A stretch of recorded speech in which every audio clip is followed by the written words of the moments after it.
You never want to start lashing on oily lashes like these. You can tell they're oily when they start looking clumpy and spiky. Here's a close-up of what an oily fan looks like. This is actually a 5D fan that's stuck together. And this is what your fan should look like. Volume fans are fluffy and stay open when they're clean. Your clients should be returning to you with lashes like this. To clean the lashes, using a fluffy brush with fine bristles is the best way to get in between the lashes. You want to use a proper eyelash extension cleanser. A lot of people DIY cleansers, which might not always be the most effective way to remove buildup. They come in different consistencies. It can be foam or gel, and both work great. If you want to see a detailed step-by-step cleansing tutorial, you can click the video right here.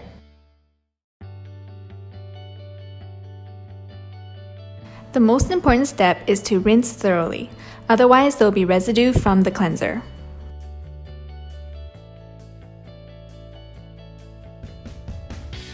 Another thing that people often overlook is taking the time to fully dry the lashes before brushing them out.